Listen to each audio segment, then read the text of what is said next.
इमाम मेहदी के इस दुनिया में आने से पहले ये दुनिया जुल्म से भर जाएगी और हर जगह फितने ही फितने होंगे। नबी पाक सल्लल्लाहु अलैहि वसल्लम ने फरमाया कि इमाम मेहदी के ज़हूर के बाद जमीन सर सब्ज हो जाएगी, जिससे पता चलता है कि इमाम मेहदी के ज़हूर से पहले जमीन बंजर हो जाएगी और दुनिया में फूड की शॉर्टेज होगी, जो कि आप खुद भी देख सकते हो कि किस तरह क्लाइमेट चेंज हर साल एग्रीकल्चर को डैमेज कर रहा है। इमाम अली अलैहिस्सलाम ने फरमाया, इमाम मेहदी के ज़हूर से पहले एक फितना फैलेगा जिसमें लोग ऐसे तपाए जाएंगे जैसे भट्टी में सोना तपाया जाता है। फिर लोग काफिरों के साथ जंग करेंगे, लेकिन वो ये जंग हार जाएंगे।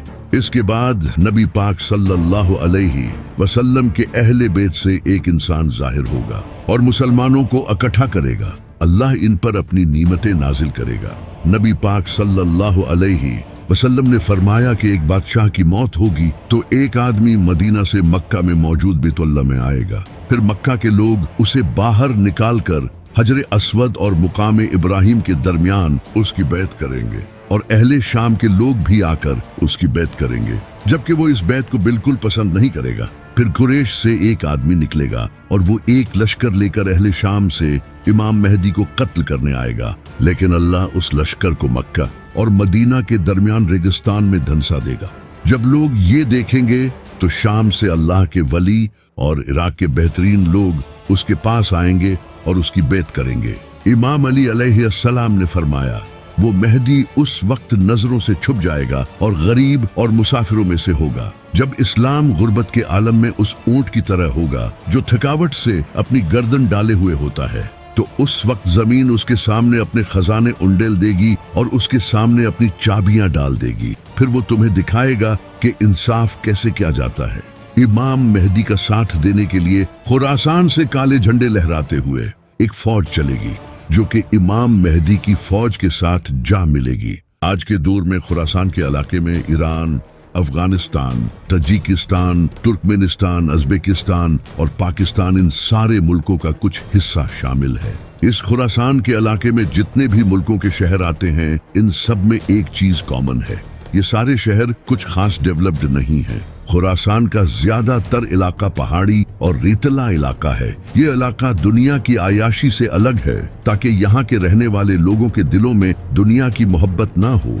जो लोग मरने से डरते हों, वो क्या जंगें लड़ेंगे। और दूसरी कॉमन चीज इस इलाके में ये है कि इस इलाके में ज्यादातर आबादी पठान की है, जो कि इस वक्त दुनिया की सबसे बहादुर कौम है। लेकिन इस खुरासान के जिस इलाके से काले झंडे लेकर फौजें चलेगी, इस वक्त के हालात के मुताबिक वो अफगानिस्तान हो सकता है, क्योंकि अफगानिस्तान में आज के वक्त इस्लामी कानून के मुताबिक हुकूमत कायम है और अफगानिस्तान ही वो मुल्क है जिसके पास आज खोने के लिए कुछ भी नहीं है। इनकी जीडीपी पहले ही नीचे इतनी जा चुकी है। और तीसरी चीज, अफगानिस्तान ही वो मुल्क है जिसमें तालिबान ने अमेरिका जैसी सुपर पावर को अपने मुल्क से भगा दिया था। जब इजराइल ने फिलिस्तीन पर हमला किया तो तालिबान ने ईरान से फिलिस्तीन के लिए रास्ता मांगा था। आज के हालात के मुताबिक ऐसा लगता है कि ये फौजें अफगानिस्तान से ही चलेंगी। लेकिन जब खुरासान से फौजें इमाम मेहदी के लश्कर के साथ जा मिलेंगी, फिर मुसलमान पूरी दुनिया को फतह करेंगे और मुसलमानों की पूरी दुनिया पर हुकूमत होगी। नबी पाक सल्लल्लाहु अलैहि वसल्लम ने फरमाया कि रोमन्स दाबिक या अल्माक नाम की जगह पर जमा होंगे और मुसलमान भी जंग की तैयारी करेंगे और मदीना से रोमन्स के खिलाफ फौज भेजेंगे। ये दोनों फौजें आपस में जंग करेंगी।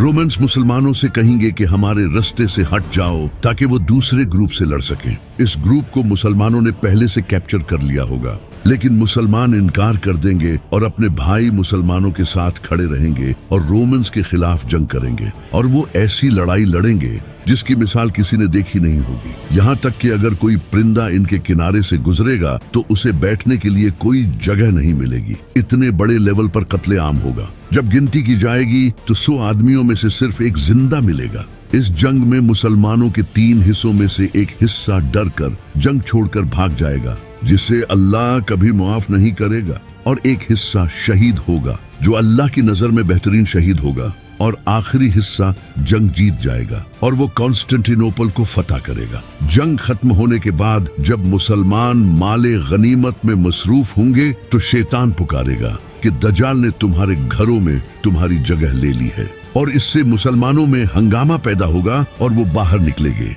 लेकिन उसका कोई फायदा नहीं होगा। दज्जाल की इस कंफ्यूजन से डील करके मुसलमान सीरिया जाएंगे। वहां मुसलमान एक और जंग की तैयारी में होंगे और नमाज का वक्त हो चुका होगा। अल्लाह के नबी हजरत ईसा अलैहिस्सलाम इस दुनिया में आएंगे। वो 2 फरिश्तों के परों पर दमास्कस की एक मस्जिद के मीनार पर उतरेंगे और वो इमाम मेहदी के पीछे खड़े होकर नमाज पढ़ेंगे। फिर यहाँ से मुसलमानों की लीडरशिप हजरत ईसा अलैहिस्सलाम के हाथ में होगी। हजरत ईसा अलैहिस्सलाम फरमाएंगे, दरवाजा खोल दो। जब दरवाजा खोला जाएगा तो सामने दज्जाल खड़ा होगा। नबी सल्लल्लाहु अलैहि वसल्लम ने फरमाया, हर नबी ने अपनी उम्मत को दज्जाल से डराया है। इस दज्जाल की एक आंख कानी होगी, इसके बाल घुंघरियाले होंगे, इसके माथे पर काफिर लिखा होगा जो पढ़ा लिखा और अनपढ़ दोनों पढ़ सकेंगे। इसके एक हाथ में जन्नत होगी और दूसरे हाथ में दोज़ख। इसकी दोज़ख हकीकत में जन्नत होगी और जन्नत हकीकत में दोज़ख होगी। दज्जाल इस दुनिया में पैदा नहीं होगा, बल्कि वो पहले ही इस दुनिया में मौजूद है। एक दिन नबी पाक सल्लल्लाहु अलैहि वसल्लम ने नमाज के बाद सहाबा को एक वाकया सुनाने के लिए जमा किया।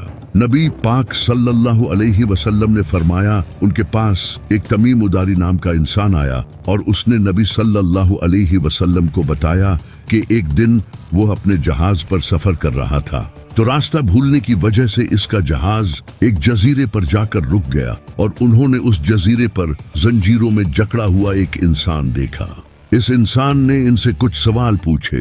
पहला सवाल, बेसन के खजूर के दरख्त फल देते हैं या नहीं?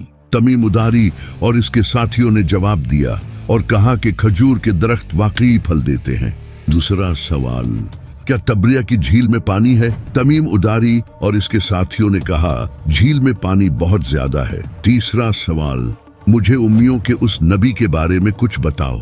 तमीम उदारी और इसके साथियों ने जवाब दिया, उन्होंने मक्का से मदीना की तरफ हिजरत कर ली है और बहुत से अरबियों ने उनका इस्लाम कबूल कर लिया है। ये सुनते ही वो गुस्से से फटकारा और उसने जंजीरों को झटका दिया। इसके बाद इसने इन्हें अपना नाम बताया, दज्जाल, और इसने कहा कि बहुत जल्द मैं पूरी दुनिया घूमूंगा, लेकिन मक्का और मदीना में मुझे जाने नहीं दिया जाएगा।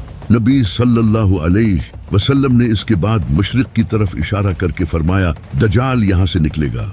इसके रिलेटेड एक और हदीस है जिसमें नबी सल्लल्लाहु अलैहि वसल्लम ने फरमाया, दज्जाल खुरासान से निकलेगा और इसके साथ लोग होंगे जिनके चेहरे चिपटी ढालों की तरह होंगे। जी हाँ, खुरासान वही इलाका है जहाँ से इमाम मेहदी की फौजें निकलेंगी, यहीं से दज्जाल भी निकलेगा। दज्जाल के बारे में नबी सल्लल्लाहु अलैहि वसल्लम ने आज से 1400 साल पहले ही सहाबा को वार्न कर दिया था, क्योंकि ये इस दुनिया का सबसे बड़ा फितना है। दज्जाल इंसान को मारकर दोबारा जिंदा करेगा और वो अंधे और उपाहिज लोगों को ठीक कर पाएगा और वो जमीन को भी फाड़ पाएगा और मौसम पर उसका पूरा कंट्रोल होगा। जहां चाहेगा बारिश बरसाएगा, लेकिन दज्जाल मौसम को कैसे कंट्रोल करेगा? 1990 में यूनाइटेड अरब एमिरेट्स ने रेन एनहांसमेंट मेथोडोलॉजी को इंट्रोड्यूस किया, जिसे आज हम क्लाउड सीडिंग कहते हैं। एक ऐसी टेक्नोलॉजी है जिसकी मदद से बारिश करवाई जा सकती है। इस टेक्नोलॉजी में सिल्वर आयोडाइड को एयरक्राफ्ट से बादलों में रिलीज किया जाता है। इसे अरब कंट्रीज जैसे दुबई, सऊदी अरब और ओमान ने इस टेक्नोलॉजी को यूज किया है, क्योंकि इन इलाकों में बारिश बहुत कम होती है, जो कि इन अरब कंट्रीज की बहुत बड़ी प्रॉब्लम है। इसी वजह से अरब कंट्रीज इस टेक्नोलॉजी के पीछे पड़ी हैं और दज्जाल भी इसी टेक्नोलॉजी का यूज करके वेदर पर कंट्रोल करेगा। दज्जाल इन पावर्स का यूज करके लोगों को मजबूर करेगा कि उसे खुदा माना जाए। जैसे ही हजरत ईसा अलैहिस्सलाम दज्जाल को देखेंगे, उसे कहेंगे कि मैंने तुझे इनसे दूर रखा है, और फिर हजरत ईसा अलैहिस्सलाम दज्जाल को मुकामे लुद पर पकड़ेंगे और उसे वहां नेजा मार कर कत्ल कर देंगे।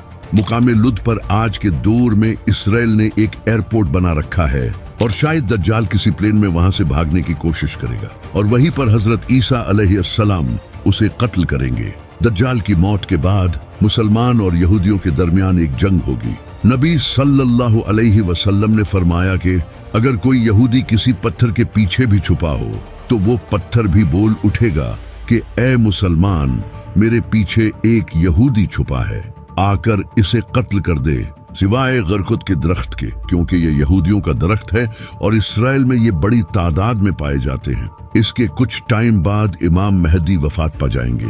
نبی پاک صلی اللہ علیہ وسلم نے فرمایا امام مہدی تم میں 7 یا 8 سال تک رہیں گے۔